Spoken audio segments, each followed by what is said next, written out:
Welcome to another Founder Wisdom Pod. We have Wes Schaeffer with us. Wes has been on the pod before. We would discuss today this round two about sales, AI. Wes' year, how's it been? What does he have for the next year? I describe Wes as a consultant to the area of sales. He has various programs as well, which we're going to talk about. He's all about leadership, public speaking, copywriting, marketing strategy, and lead gen. So we're both geeks in that area. This podcast will be presented by podpair.com. If you want to start a podcast, I can help you do that with my agency. You can make money with YouTube AdSense, with sponsors, and also with lead gen. So podpair.com. If you want, we have a free ebook and a masterclass. Wes, welcome to the podcast. Tell me a bit more about yourself again, and tell me about what you're up to nowadays. Hey, did you call me a geek? Is that what you said? I think or No, nerd. What no, is that? How we're starting this, man?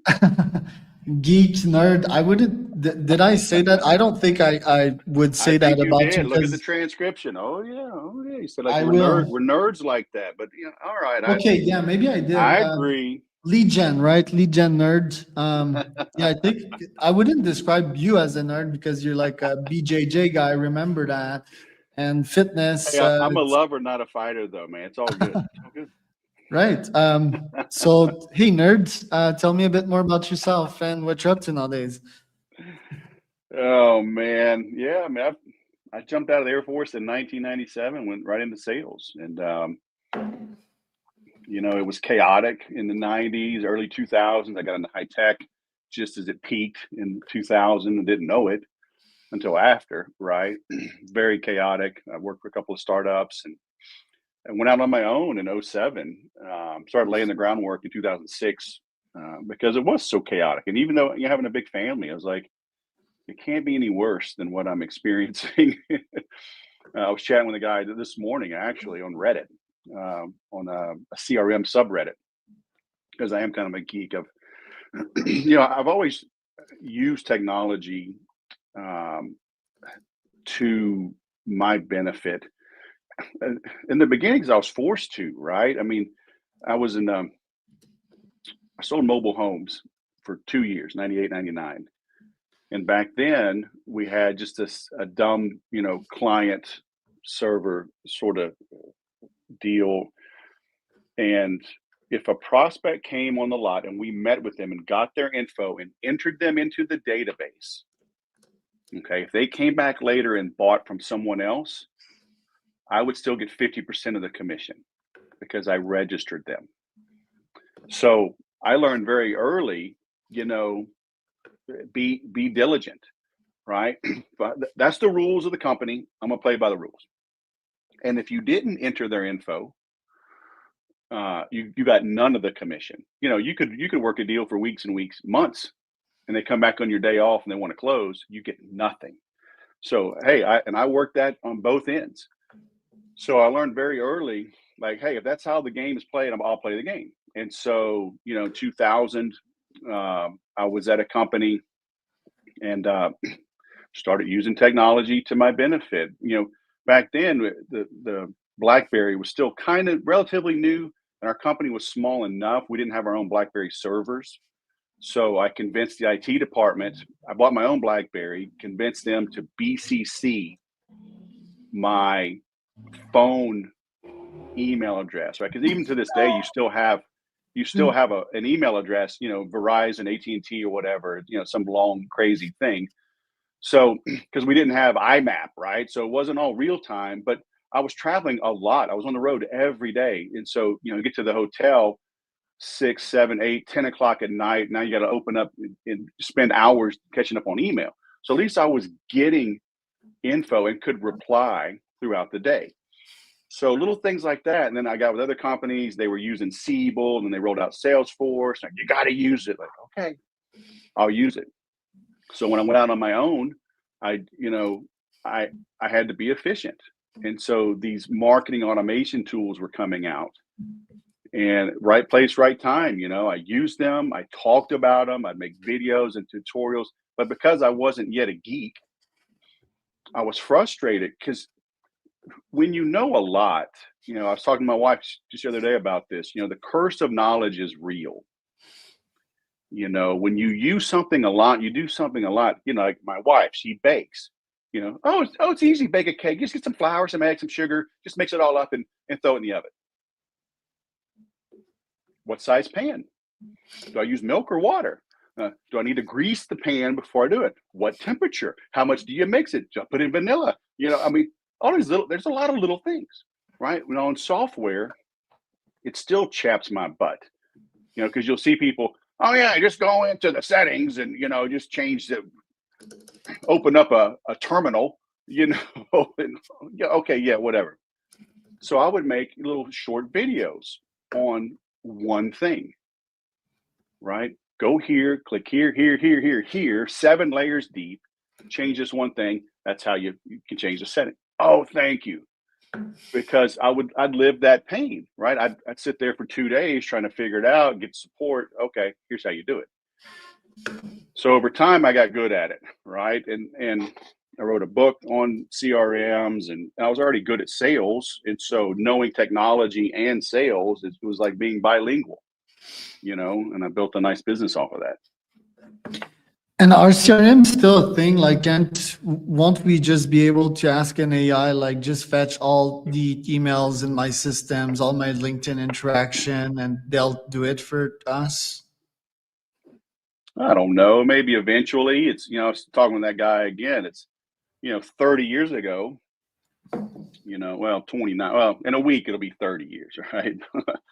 But 29 years ago, I remember when Bill Gates came out with his book and talking about the internet and how it's just going to change everything, right? And Windows 95 was coming out.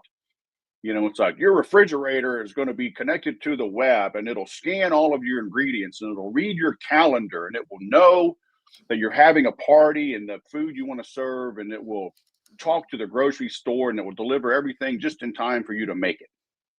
Meanwhile, I got this freaking expensive ass Samsung or LG. I don't know. They're both bad. Some of bitch has been broken, 5 times in 4 years. It's currently not making ice. Sometimes it just randomly makes ice. Other times it won't make ice.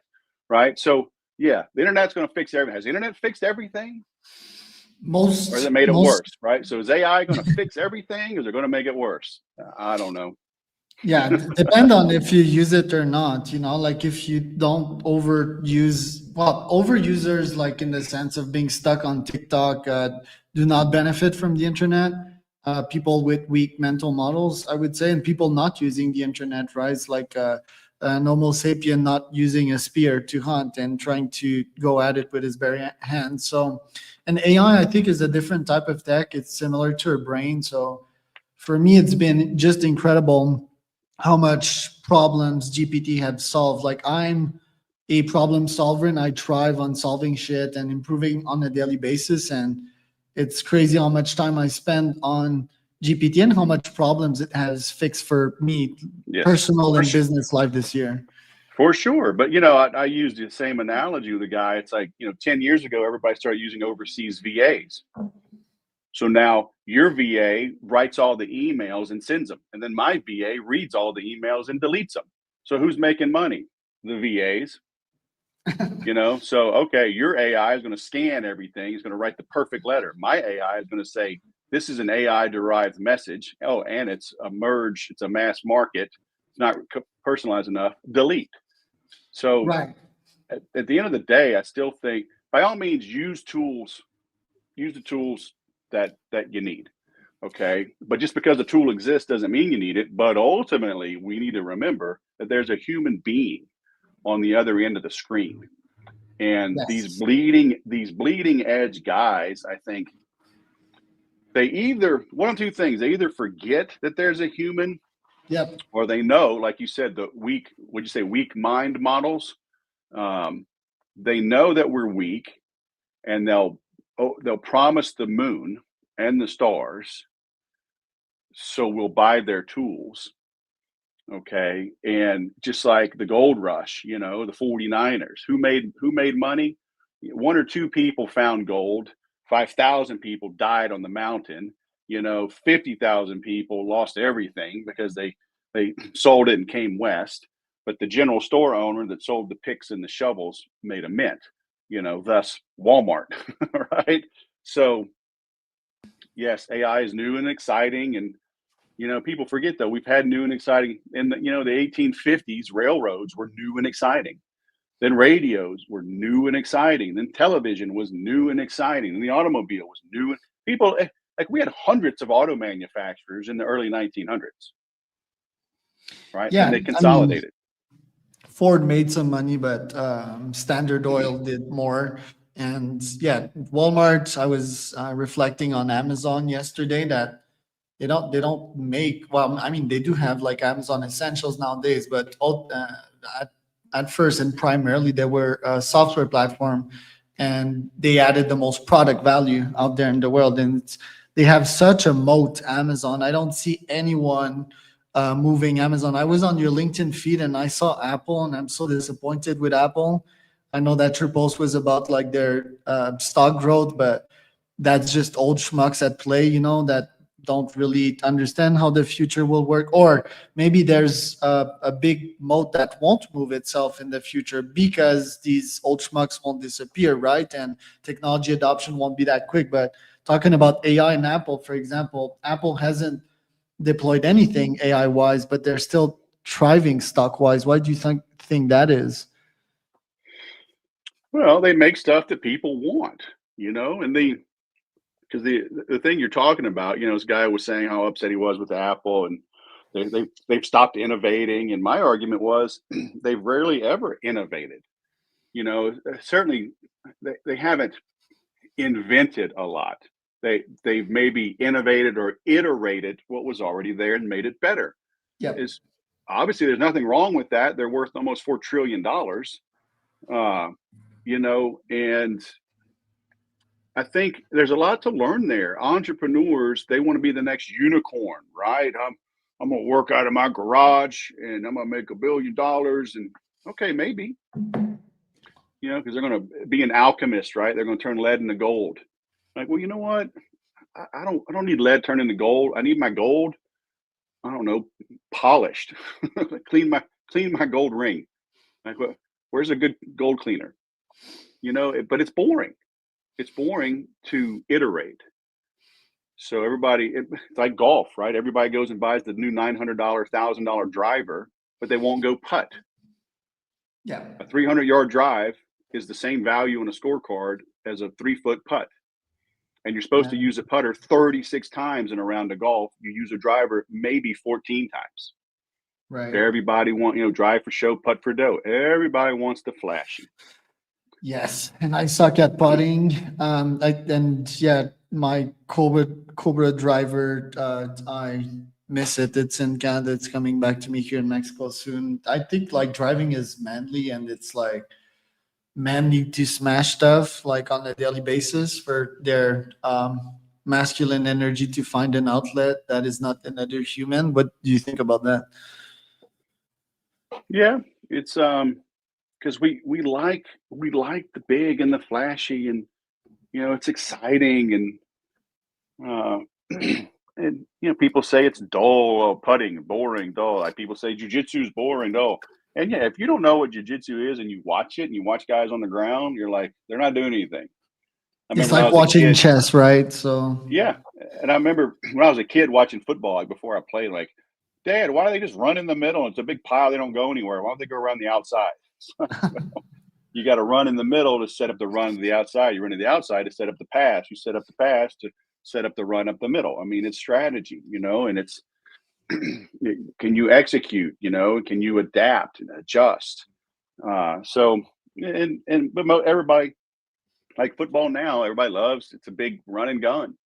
No back offense. Certainly no fullback. I'm like I miss the old power eye, run it up the middle and just beat each other's brains out and see who's toughest after 60 minutes. Now it's like who's fastest, who's got the best in it, like a track meet. right. Certainly exciting, right? Bigger scores, but I mean, I played defense, in college, so I love a 7-3 game. Right, and it's just like me saying that baseball is boring, but I should probably just study strategy and understand what's happening there. I want to ask you, Wes, because time is limited on this pod. You've been an entrepreneur for 19 years. We'll celebrate today your 29th Christmas as a husband. Like, what business lesson have you learned through your almost 20 years as an entrepreneur? And what lessons do you have for us on a personal level, celebrating almost your 30th Christmas as a husband? Yeah, it's we've kind of already touched on it. You've got to stay the course. You know, it's a cumulative compounding effect, your growth. And yeah, people can talk about these super big launches and whatnot, but ultimately, those who win are those that stay at it.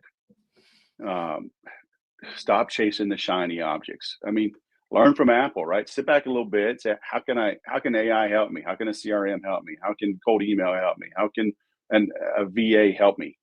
Uh, let somebody else take the arrows. Okay, you find a need and fill it. Uh, and I tell people all the time, we have 7 kids, and like family, like my mother-in-law is not doing well. We're going to go tonight. The Christmas Eve tradition was always to go to her house. She had the presents. She made a big dinner for everybody. We're going to her. Right, we're visiting her in the hospital. So when you don't have your health, you realize how important your health is, how important family is.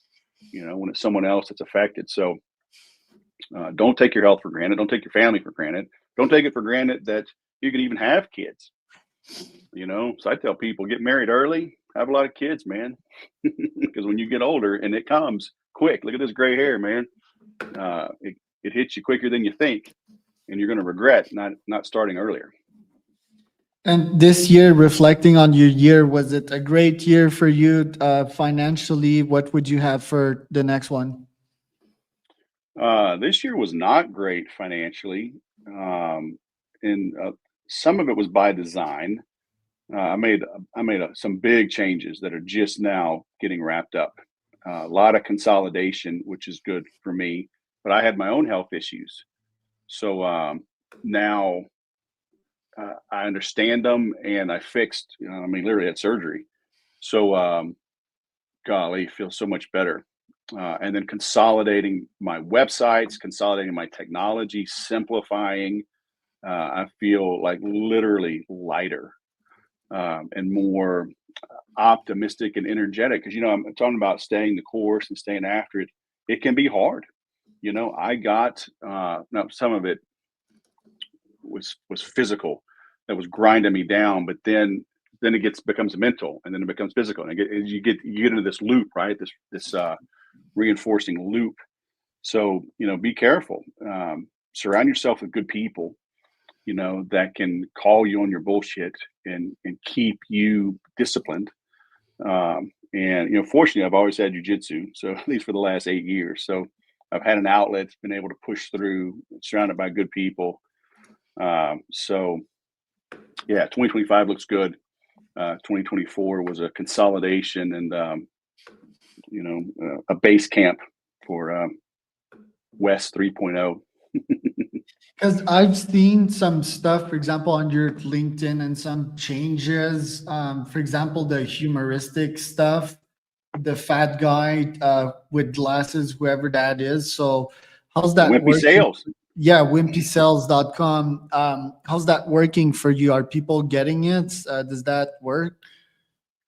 Yeah, and I've had that for years and years and years. So I go through spurts with it, but I've got a lot of content I've created that I'm scheduling now to start releasing because I've got tired of. You see, there's a couple of guys I know that are spoofing on all the gurus, right? And he's like, here's my day. Wake up at 2 a.m. Hot yoga, then an ice bath, then Pilates, then sound bowls, then sunning my testicles. I mean, all this stuff, journaling for 12 hours. And so, because there's so many of these gurus out there. So everybody says, I zig when they zag. Well, okay, so let's have some fun. Let's throw some comics out there and cut through the noise, because it certainly stands out, right? You don't see too many comics like that. And I got the idea, again, from having a lot of kids, from the Diary of a Wimpy Kid. It's a whole book series, movie. So I bought the domain years ago. I actually was in touch with him 15, 16 years ago, about partnering up. And but he was getting some momentum, and he wasn't up for it. But yeah, I bought wimpysales.com. It just forwards to my website. So, and it's a good outlet for me because I can be a little more snarky, kind of like when you see a comic, with a ventriloquist, right? It's like, I didn't say it, the puppet said it. Like, you are the puppet. So it's just a little different. I think it's therapeutic. It's different for sure. And I think humor is a moat in the AI age because most of these AIs don't really want to be fun other than Elon's Grok, and most of them are woke. And Yeah. humor Yeah. will have a mode. Plus, it is showcasing your intelligence. The only downside to that, because we've talked extensively about humor, B2B humor on this podcast, I'm personally bullish on it, is that some people might not understand it and they might get confused and even scared because most are schmucks that are just stuck in this corporate mindset. Or is that a good thing because it's not your ICP? Yeah, that's fine. The old adage is you got to choose who to lose. So do you want to talk technical? Do you want to be more down to earth? Do you want to use, curse words in your speaking and your writing? So you gotta, it's coming up on Christmas, right? Not even Jesus could satisfy everybody and make everybody happy. So you won't either. So, do what feels right for you, and, let the world figure out who likes it. You generally advise to also like double your prices. Do you have some maxims like that you advise your consulting clients to do most of the time? Most people are undervaluing their offers themselves. And it's rare that I say like double your prices, but some people I've had them double and triple, and usually it's a consulting or some kind of training package, and they're just grossly undervaluing themselves. But as an analogy, because they're usually running frantic, they're hectic lives, and I'm like, okay, if you doubled your prices and lost half of your current clients, is that a win or a loss? And their initial gut reaction, well, that's bad. I'm like, why? You work half as much and make the same amount of money, right? And then they kind of start to ponder things. I'm like, so let's figure out somewhere between a 5% increase and a 100% increase, or maybe a 500% increase. Let's figure out what's right for you. Okay. And I have never had anybody ever raise their prices and regret it. Ever. A good friend of mine that's in my inner circle, we early on, we were talking like he hadn't raised his prices in years, right? And I'm like, raise your prices, raise them 25%. Well, so he had his normal price and he had a rush delivery pricing. And so he raised his, I think he raised his regular prices like 15% instead of like 20 or 25, like I told him. So he raised them 15%. Everybody stuck with him. Everybody. I'm like, the goal was to get rid of a few people, right? So that means he left money on the table. So then he proceeded, like he had his best quarter, then his best year ever. And so at the end of that year, because he did it early, like February, a couple years ago. And so then at the end of that year, then he went and raised his prices on his premium offering. And again, everybody stayed with him, everybody. So now I'm always poking him, hey, raise them 5%, raise them 7%, raise them 10. And because he's the low cost provider in his niche. And he's literally the best, but he's small. So he tries to stay under the radar. And I'm like, push it up. So yes, most people are undervaluing what they do.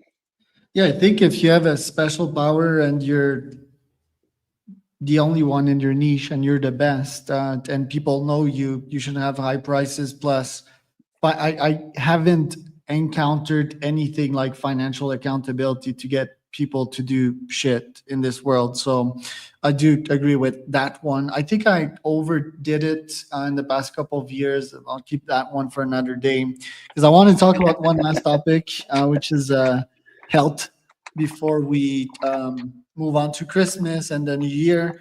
2 months ago, you were sick, kidney wise. I was also sick. It was like respiratory and probably not as bad as you, but seems that in these moments or perspectives, they change, right? We're more humble. We turn to God in some way, whatever your God may be. What happened there? Did change your perspectives, and how will that influence your 2025? It didn't really change my perspective. I mean, I'm very active in my church and always have been. And I think that helped me just stay calm, through it all. And fortunately, it ended up being a prostate issue, but I was never super worried. I don't know. I felt like I knew what it was. Let the doctors catch up, because they got to run all their different tests and figure it out. And they actually made it worse before they made it better. But yesterday actually was my first day in 4 weeks to roll full speed in jiu-jitsu. So I was a little tired, I'm a little sore today, but it's good to get back at it. But it did, um, like maybe I took my health for granted a little bit. I eat pretty well. I drink almost no alcohol anymore. I train 5 and 6 days a week in jujitsu, but it's like I can do more. So it has pushed me to be even more diligent, more intense, if you will, about things, getting after it. So and that's you can always do more, right? And so entropy is a real thing, right? It's the tendency of all things to tend towards disorder, to trend towards disorder, right? The universe is expanding and slowly cooling and will eventually turn to nothing. So it's the same thing with our house. If you don't take care of things, your car, your soul, right? Your physical body. Every day takes effort to maintain it. And as you get older, it takes even more effort. So stay Yeah. consistent. Yeah, I think gratefulness as well, generally speaking. Like me personally, I'm always into getting the next thing right. And very few times I stop to ponder what I've built for myself and being grateful. For example, there's these fucking fireworks here in Oaxaca, Mexico. They abuse, like they pop like probably 20 to 40 of these per day, especially Mm, during the holiday season. And it scares one of my dogs. She gets really anxious and then I get pissed, right? But yesterday mm, I was like, okay, I'm going to reframe that. Every time I'm going to hear a firework, I'm going to be grateful for something. So now they're serving me. Something that's bad was converted into something good.